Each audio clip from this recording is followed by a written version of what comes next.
So she told me, I have nothing to give you. I have no inheritance for you. Whoa. The only thing that I can give you, but you must use it yourself, is the right to education. So go to school and work very hard. That will be your only ticket out of this village. Because if you stay in this village, then you are staying in want.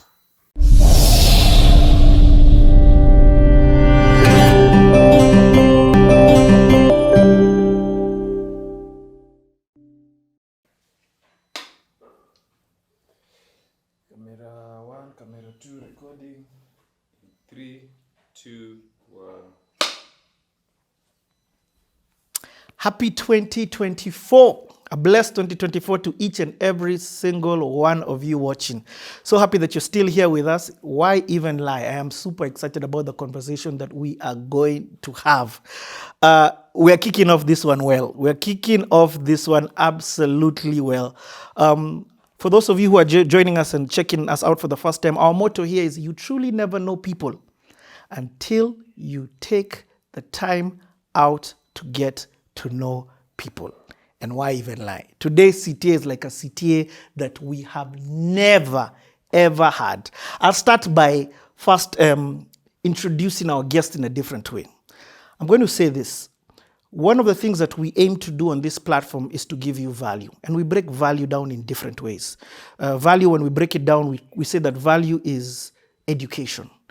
So our guest today is going to educate you in such an amazing way, in a way that is going to add so much value to you. We say that value is inspiration. Oh, this is inspiration on steroids. There's so much inspiration that this story is going to give you hope. It's going to uplift you from where you may be and let you know that, you know what, there's a silver lining. There's a light at the end of the tunnel. Keep pushing. That's what the amazing story that you're going to hear today is going to do for your life. Aspiration. This one has blown my mind, especially on CTA. There are a lot of young people who watch this channel, and I say a lot of these young people are aspiring to be like, unlike me during my days when I wanted to be like people who I saw abroad, a lot of the people who are watching this are aspiring to be like the people who look like them, same color skin, who talk like them, who've been through some of the same things that I've been to. I promise you this is going to be such an inspirational story.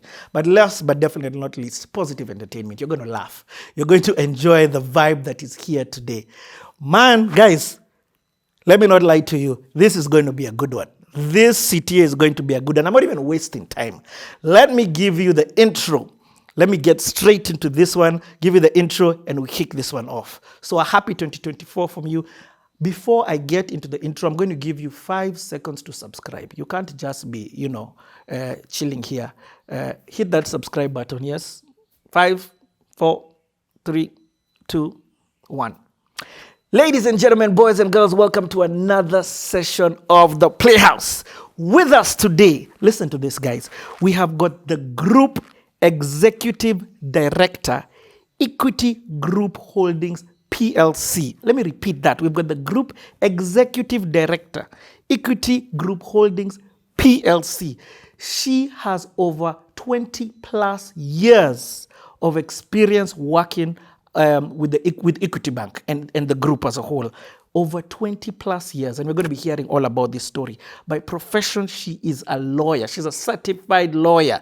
A big hand up to that, and we're going to be hearing more about this. She's the company secretary. And for those of you who think that the company secretary is somebody who just types, you're going to get a whole new definition. I realize sometimes when you don't know the terminology and the lingo, you have some assumption. She's been the company secretary for 15 plus years, long time serving. She sits on boards. She sits on the Equity Group board. She's a board member there. And also listen to this. She's also a board member on all the different subsidiaries, meaning she is a board member she sits on over 11 boards.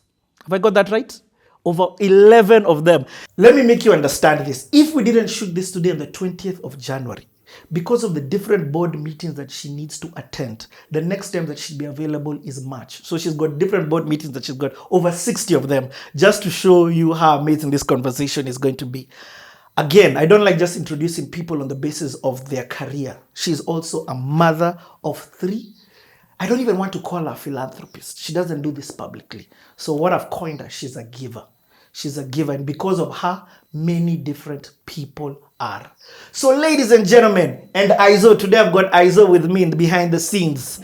Put your hands together for none other than Miss Mary Wangare. Yeah, that's how we do our intros here. It's making me feel so inspired and so excited. First and foremost, let me say thank you so much for welcoming us to your beautiful home. Don't worry, the dogs are part of the shoot. Thank you so much for welcoming us to your beautiful home. Thank you for the opportunity that you've given us to curate your story so that it can go out and inspire millions of people. So I want us to get into this. This is going to be a beautiful conversations, guys, and we're going to take it more small. You know how we do here on CTA. So if you're new here, this is not an interview. This is a conversation that we're having. So there'll be a lot of interjections, but you're going to get to understand her holistic story. For those of you who think you know her, again, I will say the motto here is that you truly never know people until you take the time out to get to know people. So, uko tayari? Niko tayari. Thank you. And thank you for having me in the show. I'm feeling super excited. Mm-hmm. It's a great way to start the year. And I also want to thank the audience, whoever is watching, whoever is listening, as we share the story and interact. Yeah. How can we forget such a pivotal thing in the intro? She's also an author. She has a book. She has written her biography. In fact, when we take a break, we're going to be seeing the book right here. Yeah. So she's also an author. And man, this is a book that you have to get. It is available globally. And we're going to be telling you more about this. So let's get into the story so you understand why it is that you have to get the book. It's good you said that. I'm also the author of The Village Girl. Mm-hmm. And I launched it on my 55th birthday last year. Wow. Saba, 7th of July. Mm-hmm. Yeah. Okay. We're going to take this mosmos. And the first question I like asking on this platform, when were you born and where were you born? Wow, it sounds so long ago, eh? So I was born in central Kenya, the current Nyeri County. Mm-hmm. That time it wasn't called a county because it was under the old constitution. So it was actually called Nyeri District, a village called Tetu in 1968. So this year I'm going to be 56. Wow. Yeah, so... And not looking it, by the way. Thank you. That's a great compliment. Asante sana. So the Tetu village, there are a few historical facts that maybe the listeners and the people watching need to know about Tetu. And the first one is it was the first base for Italian missionaries. When they came to Africa and to Kenya, they set a camp or a base in Tetu, actually in my village called Munungaini. And they started also establishing various programs. They started churches, they started schools, they started hospitals to serve the people there. I think it was part of their strategy. So my grandfather, he's the late Matthew Ngenda, was one of the initial converts to the Catholic faith. And he was actually among I think in the register of the church, he was number 11. Whoa. Just showing that he was among the very first converts in the village. What that also means is that even when he got married to my late grandmother, Sophia, they married in church under the Christian faith. Whoa. And that will also explain what I will talk about my faith, because there's quite a bit about my story, about my Christian upbringing under the Catholic faith. The other second fact that would be of interest, and I like bragging about this one, is that our Nobel Peace Award winner, Wangari Maathai, who is also my namesake, and I like identifying with that name, also my role model, comes from Tetu. You will remember, if you know the history, that she served as our member of parliament for one term. Yep. At some point during her lifetime. So I'm also very, very happy that is also part of our village's story. The third fact is also it's the home of Dedan Kimathi, Whoa. the freedom fighter. So part of the story that we used to be told by my mom and her other friends and age mates and our relatives was how they used to fight, or how some of the people went to the forest to fight. And of course, for those who have read history, it was a big thing. Yes. The villagers taking the food to the men out there in the forest, and the measures that were taken, to rein in the fighters, the freedom fighters, the Mau Mau. So there's a whole story around that. But my village was directly affected very closely by the fight for freedom in Kenya. So those are the three facts that I thought you should know. I love it. In fact, you started and my mind is already racing. Yeah. So a quick maths, I'm beginning to understand. You were probably born a few years just after independence. After we gained independence, if I'm not wrong, yes? Yeah, it was 5 years after, because I was born in 1968 and the freedom was 62, 63. Aha, and the reason why I say that is because when you bring up Dedan Kimathi, yes, it means your mom must have been involved in the struggle, in terms of one of the people who would go into the forest and, my mom was actually involved in a different way, because from what she told me is because my grandfather was in the church, they also wanted, and you see they were training young girls and young boys on trades, various trades, like she would teach the girls how to crochet, how to do tailoring. She was very good at tailoring. So the missionaries actually appointed her as one of the trainers, which means then she was exempted from going, to those other activities that they used to, because at some point they were supposed to dig trenches, so that they can stop the Mau Mau from coming back to the villages to get food and all that. So what the colonialists did is they sent everybody in the village to go and dig trenches to separate the guys in the forest from the villagers. Yeah. And that was so they used to leave very early in the morning, go dig, and then come back very late in the night under the supervision of the guards. But my mom did not do that because she was under the church and she was doing some jobs there. She was teaching catechism, and also she was teaching some practical skills to the young people at that point. So she had been appointed as a trainer for the young people, because they were also trying to instill some life skills, some income generating skills, crocheting and all that. So that's what she used to do more of. But my aunties and her friends actually did that. They actually went and got involved in that whole space of freedom fighting. Yeah. And some of them also are the ones who actually were on the other side. So they used to take food to the fighters, of course, discreetly. Yes. Because there was a lot of there were a lot of informers also on the ground who used to say, this one is a collaborator, this one is. So, but she did not actively do that because of her other role. I think they were called the home guards. Exactly. Yes. The home guards are the ones who used to stop people from fighting. And they would take the information to the authorities, if you're one of them. But then we also had the Mau Mau sympathizers who used to support the guys in the forest. Yeah. The reason why I've just dwelt on this a bit is because I'm cognizant that there's a generation that doesn't understand the freedoms that we have. Yes. They don't understand the story of Mau Mau. They don't understand the story of Dedan Kimathi. They don't understand the independence that we have today is because of the struggle that happened. Yeah, and it's not their fault. It's because a lot of this information is not available. So I'm glad that you have Dedan Kimathi, who is a serious figure and not just a statue on in town. Yeah, he's a legend. He's a legend. And to be very honest, we truly recognize him. And we are very proud of what he was able to achieve, because we truly feel that he was instrumental in the fight for freedom and the eventual freedom that came even years after he died, Yes. fighting. So he's our hero, truly.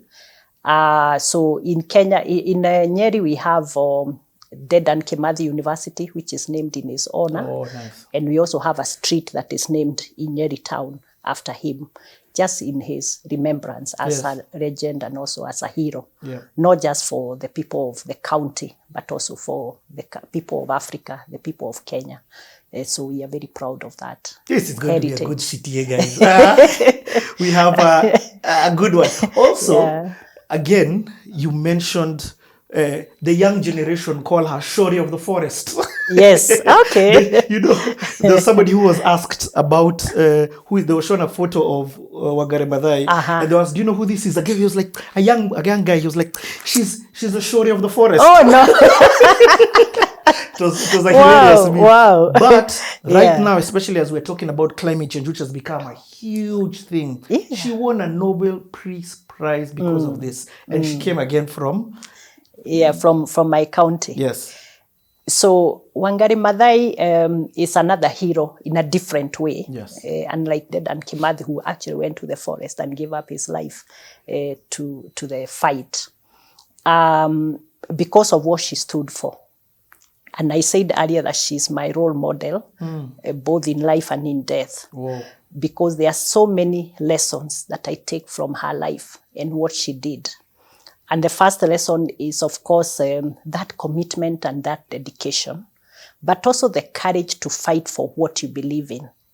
Because you will remember that because of her belief that we need to conserve the environment, she got into a lot of trouble. Yep. I'm sure those who have read history have seen.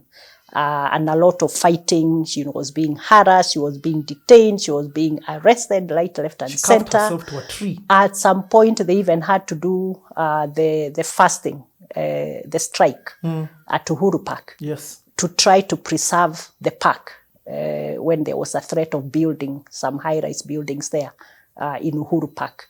So being able to stand up for what you believe in, for me, really stood out. And I said, I would really like to be like her because she stands for a very good thing. But I must also say that there's one thing that never gets out of my mind, and it is the story she told about the hummingbird. And she said there was this fire in the forest, and this tiny little bird called the hummingbird looked at the fire and is wondering, okay, so this is a big fire, but what can I do about it? And there's a river close by, so this bird decides, okay, let me go and fetch some water. And it's a tiny little bird. I mean, they don't have a bucket or anything. So they would just go to the river with its small beak, pick some little water, come where the fire is, and just try to quench that fire.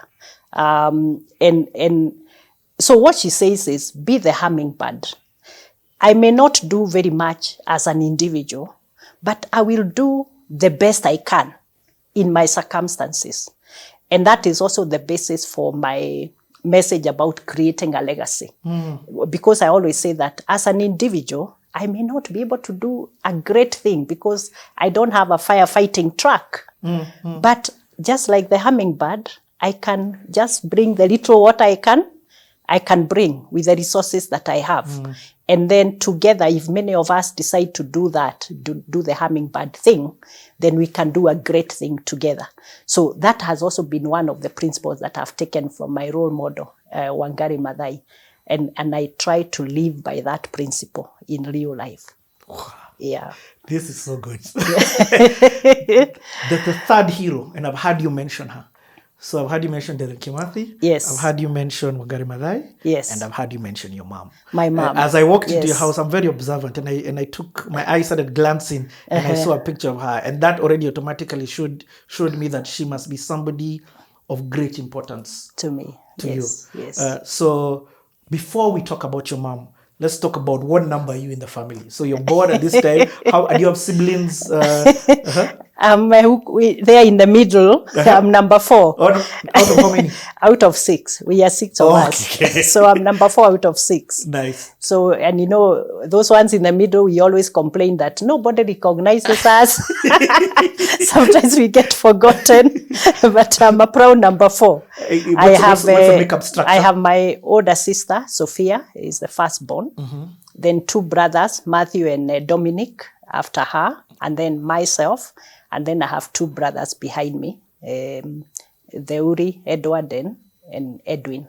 In terms of age difference between you and Sophia, yes, was it 20 years? It's 10 years. 10 years. Oh, yeah, she's 10 years my senior. Okay. Yeah, but you know, when we were growing up, she at some point was almost like my mom. You know, the other day I was going through my old documents, and I could see letters she wrote to me when I was in school.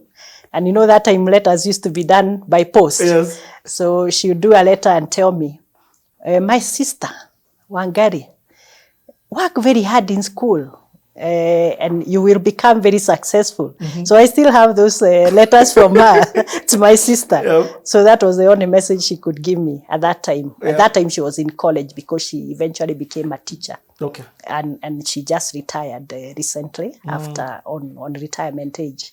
Yeah. I've not heard you talk about your dad. Yes, that is true because my mom was a single mom. So I never grew up with my dad. So that is why I don't talk. So your mom was a single mom? Yes. No wonder she's the hero. Yeah. Again, we don't have to dwell on this. I don't want to pry unless you're comfortable talking about it. But was he there for a period and he left, or was he not there He was there before I was there, when my older siblings were there, but they separated very early. So the marriage never worked. So when we were born, we did not know our dad. Okay. Yeah. So especially for you as the... Especially for me. Okay. Yeah, yes. So you've not had a father figure within your house. Your mom was... No, not my biological father. Oh, okay. But of course I had my uncles and I had my aunties. Yes. So, but not my real dad. Whoa. Yeah. So your mom is okay. Now let me hear a little bit then about your mom. Yes. Now my mom, hey, I love. I love talking about my mom, and I can talk the whole day about her because now she's my other role model, and I say this with a lot of pride because my mom. Did not have a lot of education as we speak a bit about it today. She went up to primary school. She did very well. She passed. And she also had several brothers, her siblings. So as would happen that time, when it was time for her, she had actually been admitted to join Mugoiri Girls. But because resources were not available, because her father was also a peasant farmer, he did not have a lot of resources at that time. A decision was made to educate her 2 brothers to higher education. So her education sort of did not proceed. Yeah. So she never got a chance to go very far. I always say that now looking back at the wisdom and the intelligence that she demonstrated, if my mom had actually got some formal education, the way I was able to get, she probably would have been a CEO in her lifetime of a big company or the founder of a large enterprise. That's what I think. But it never happened. Yeah. Now, my mom was very special. But her daughter... maybe I'm doing what she should have done. Yeah, but on a serious note, when I was growing up, the first thing that she did is, remember I said they had been brought up under very strict Catholic principles by their parents, my grandparents, as the first converts in the church. Now, what that meant is that she carried that to us.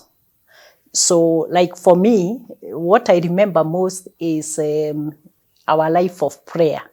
When I was a young girl, I cannot recall any one day that we slept without saying the full evening Catholic prayers, including the rosary. The rosary? The yes. thing of holding those things. Before dinner.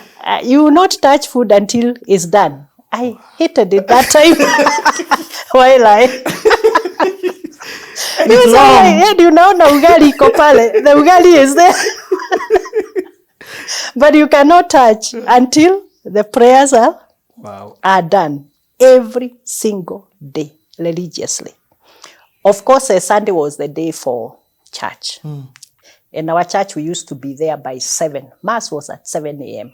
So meaning you had to be in church by 6:45 a.m. and stay right through.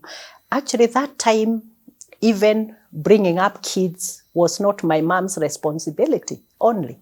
It was community. It was a community thing. So I would go to the church, and there were some wazes. When we remember with my brothers, we really laugh because we know the old men in the village. At that time, they were middle-aged. They used to be like our fathers. So you go there and you start making noise in church. You just hear a slap from somewhere, and you're wondering, who is this? Or someone just pinches you, a bad one, in church because you've made noise. So you would not dare do anything wrong because there were eyes on you all the time. You were raised by a village. Literally. We were raised by a village. Yeah, and that helped a lot. So my mom was a disciplinarian. And one of the incidents that I will always remember is when we went to school, my brother was older than me, Matthew. And for some reason, he insulted a teacher in school. That was like murder. Now, my mom got to know about it. He came home to me, finish him. Well, so he comes home in the evening. Come here. So I have heard you insulted a teacher. Is the teacher your age mate? And he got a battle of a lifetime. At some point, I had to now tell my mom, please stop. You will kill him. He will die.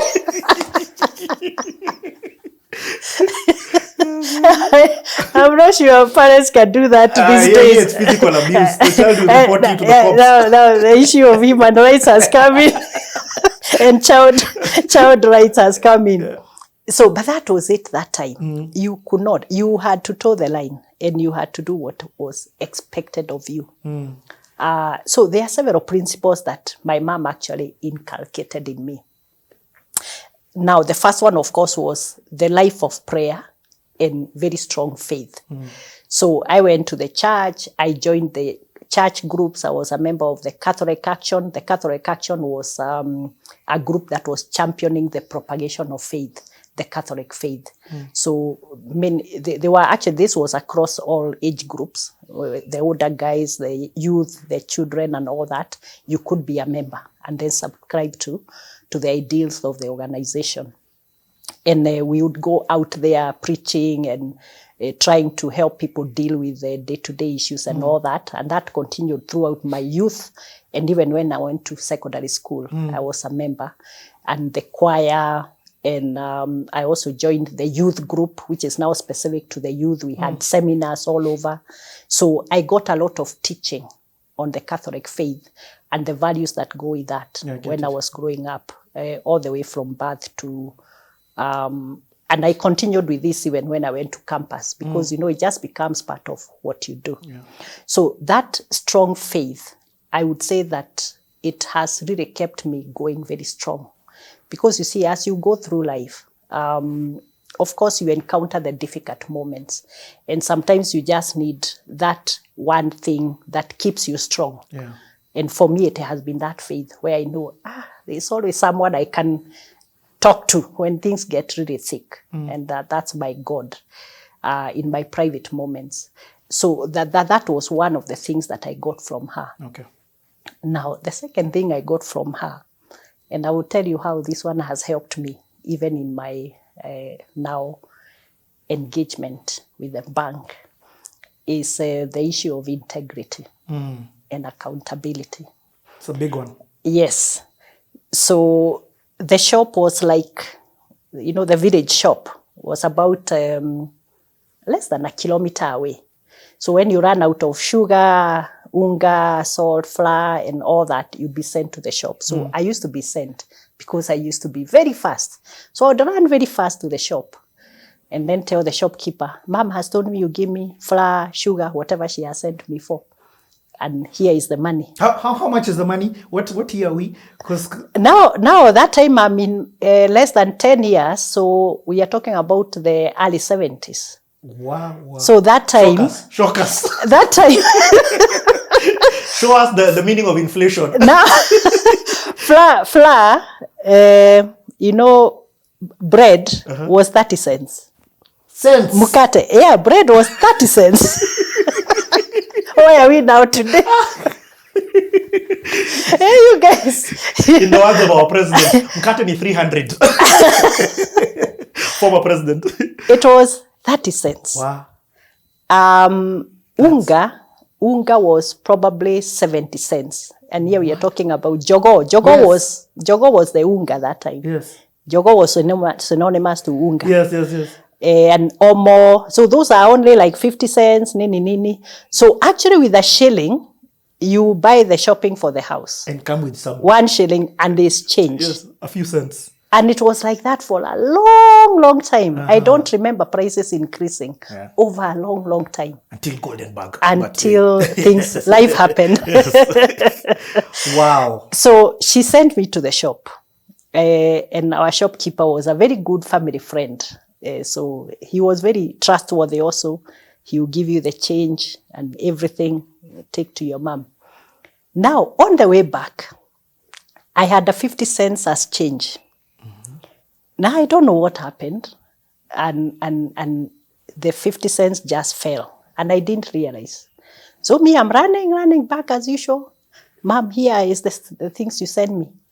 Okay, keep them there. Change? Where is the change? So me, I'm looking in my pockets. Nothing. Money has gone. Don't tell me the beating, please. I wasn't beaten. But listen, what happened? Where is the change? Wangare, where is the change? Give me the change. Because she was also very intelligent. And Najua, she gave you a shilling and she knows what the balance is. Where is it? Oh, I had it. Now I can't see it. Go get the change. So now me, I go. I retrace my steps to the shop. Now you see, now I'm trying to remember, did I stop somewhere? Where could it have fallen? Did I actually run on this side or that side of the road? Now I'm trying to retrace. I didn't get it. So now I'm going back again now, slowly now I'm wondering, gosh, me, I'll be killed today. What will I do? Where will I hide? One of the old men watched me. He saw me going up and then going down again with nothing. So he asked me, because in the village, everybody knew everyone. It's like everyone was everyone's keeper. Wangare, what is the problem? And I told him, okay, I went to the shop and now I've lost my change. My mom will just kill me. So he was like, okay. He went to his pocket and gave me 50 cents. Mpeleke, take it to her. So me, I went back to mom. I didn't even say, up to today, I never told her where I got that money from. So I think she assumed either I was being mujaja, I was keeping it somewhere, for later, or I found it. And she never asked me. So I gave it to her. Here is your change. And she told me, you have to be accountable for everything that is given to you. Wow. So the reason why I said that was a big lesson for me is in my capacity as a bank officer now, which is what I am. A lot is placed in trust by different stakeholders. I mean, you have customers who give you deposits. You have customers who give you money for investments. And this was the same when I was in private legal practice. You handle clients' money, and you receive it on their behalf. And that issue of being trustworthy and being accountable came into play. So for me, it was a life lesson that anything that is entrusted to me, I have to take care of it. And the client does not expect an excuse. Or, now you're given clients money by the insurance firm or by another customer, there's a transaction happening. And when the client comes for money, you are saying, oh, you know what happened? Or you see, a long story. There should be no room for that. You have to be accountable 100%. So that was for me a big lesson from my mom. Investors' money. Even investors' Equity money. has received some crazy amounts in investment. Exactly. So for me, that was a big lesson. I have to be accountable. And then even when now I started my role as the company secretary of Equity, it also came to play because you can also be a custodian of information and people trust you. And the bank also trusts me with information at various levels, either customer information, board information, or other critical information. And we are a listed company.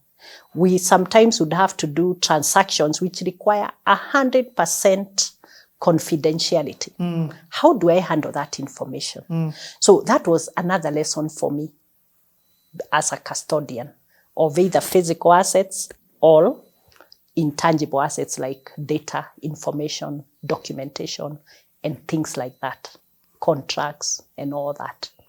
So that was the second lesson from my mom. Now, the third lesson was on hard work.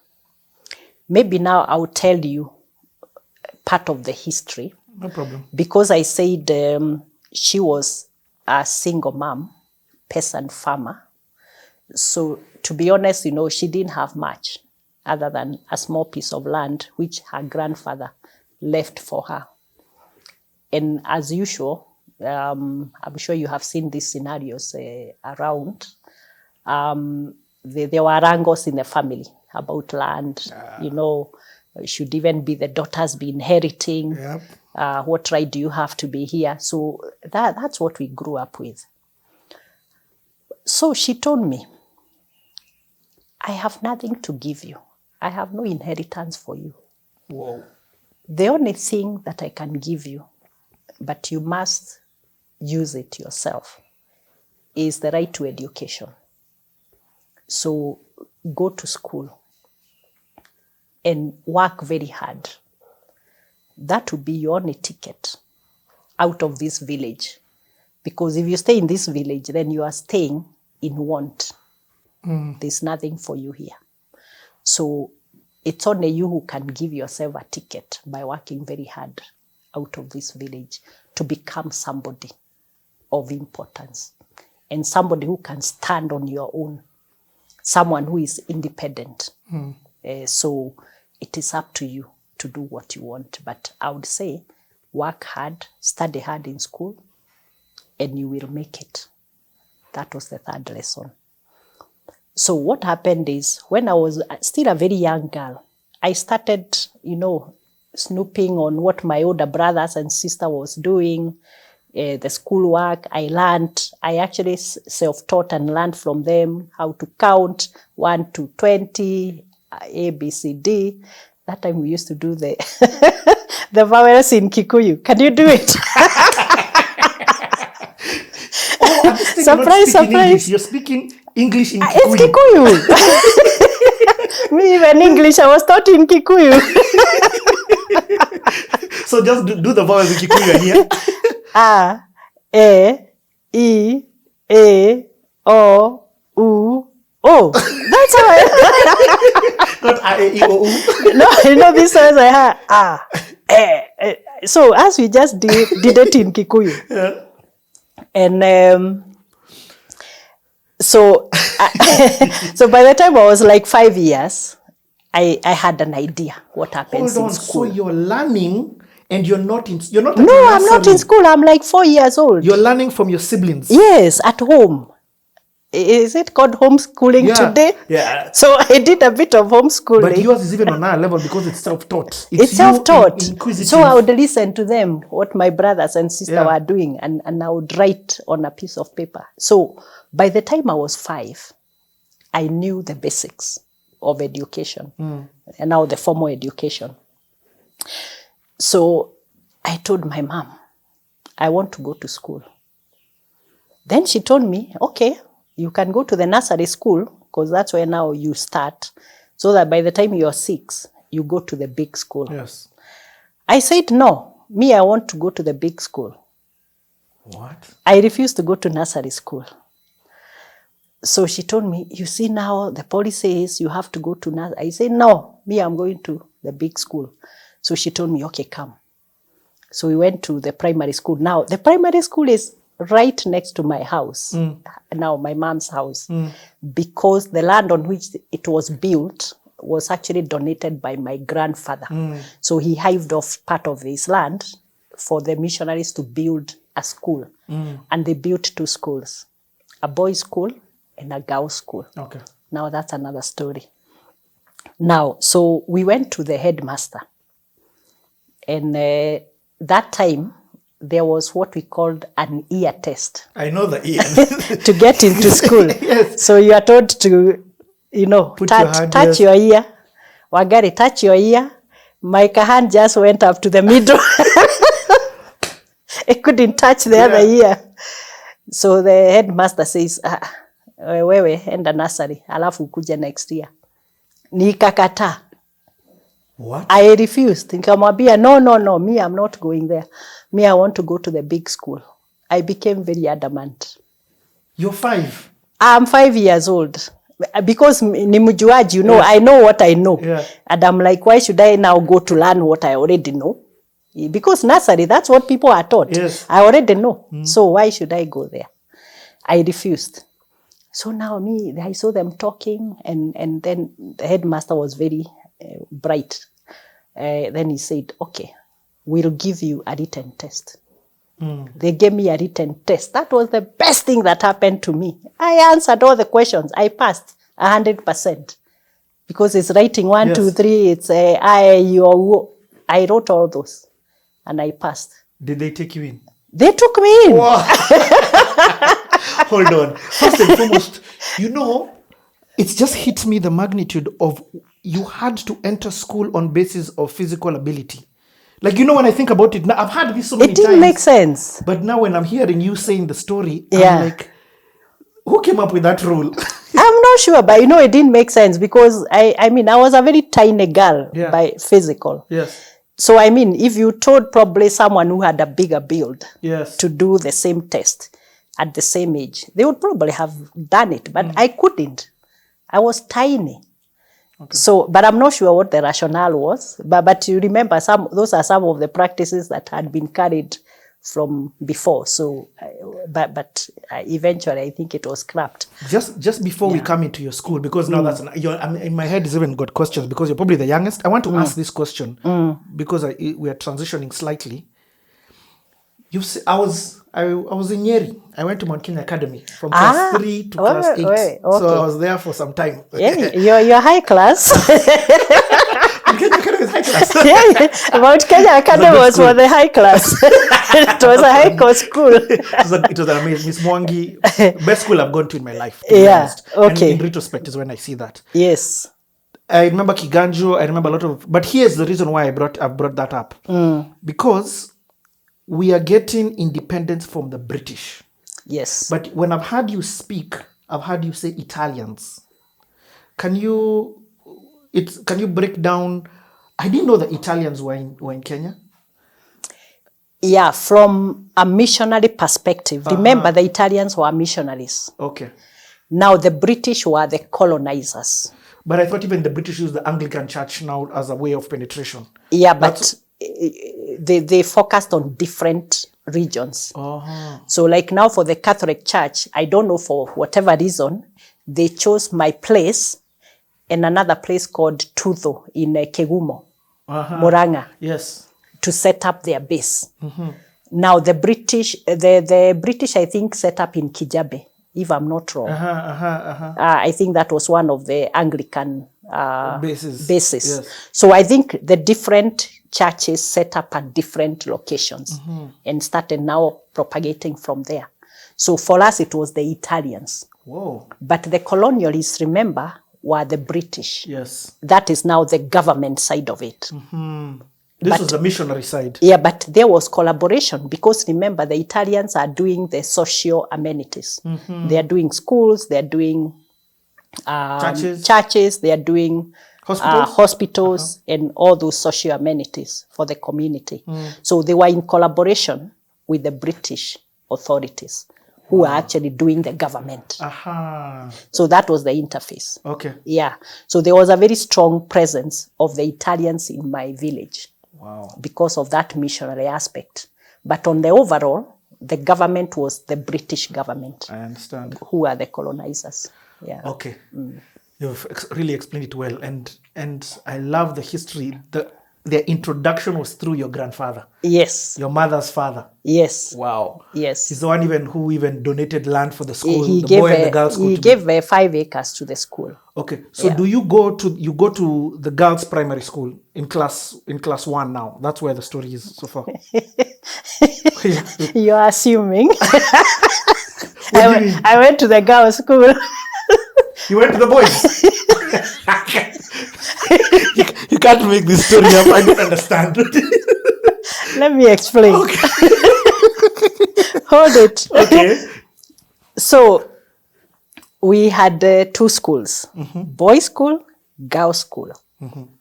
And they were both managed by the Italian missionaries as part of their community projects. Now, the boys' school was built on my grandfather's land, and somebody else donated the girls. That school is still a very well-known school called Tetu Girls Primary School. There are a lot of parents who take their kids there. Now, what happened is, after independence, the government now started refining the education system. And one of the things that Jomo Kenyatta, the first president, did was to make education free, because you remember he said we are fighting 3 things: poverty, ignorance, and disease. So this was part of the ignorance illiteracy agenda, illiteracy agenda. So education was free, but the parents needed to pay what was called a building fund for school development, the facilities and all that. That was still on the part of the parents. But the education was free. Now, the problem with that rule was that it was per parent. Per parent? So every parent in the institution needed to pay. Okay. Now, what that meant is that if you have boys and girls, like my mom had, 4 boys and 2 girls. It's double. So it's double because you pay to the boys' school and you pay to the girls' school. Yeah. Yet it is one parent or one family. Let's call it family.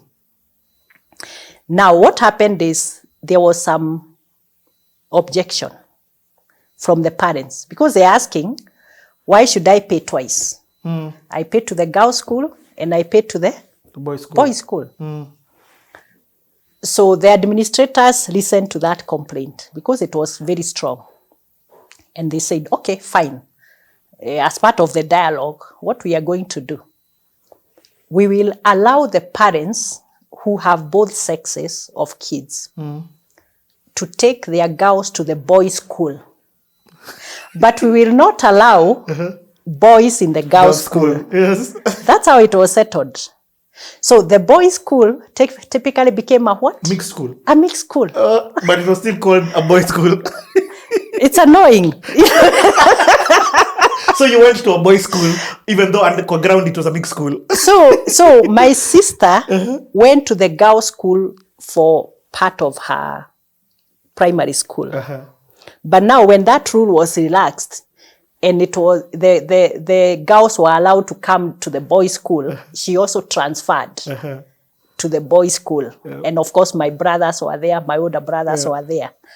And so I went to the boys' school from day one. From day one? Tetu boys.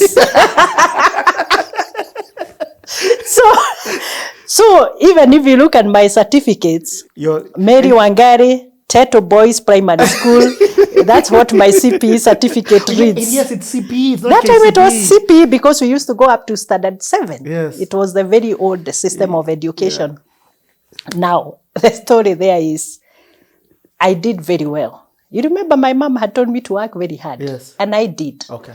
I scored top marks. No other student, boy or girl, had scored that marks in that school before me. Whoa.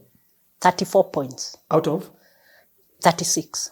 Whoa. Yeah, it was up to 36 because there were 6 subjects and the maximum you could get is 6 per subject.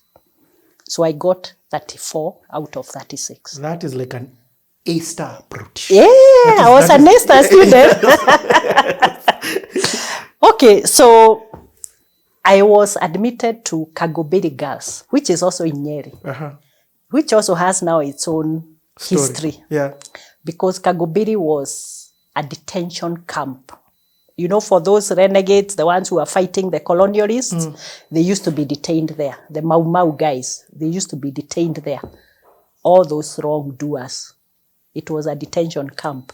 So when independence came and the structures were there, it was converted to a school. Wow. And it was named Kagofiri. It was a corruption for can go free. You can go free now. Go home. for the guys detained there. Just say it way. Can go free. Kagofiri. Kagofiri. It's like the Great Corner. Dagoretti. It's the same principle. So I went to Kagofiri. Okay, before we are going to get to high school. Yes. In primary, okay, I've understood a bit of your school, yes. But I want to hear about home. I want to hear about how is life at home. Are you, we're going to take a slight break, and when we come back, we're going to continue with this story and then also go into high school. Let's take a slight break right now. Great. Okay, thanks. This story is so good.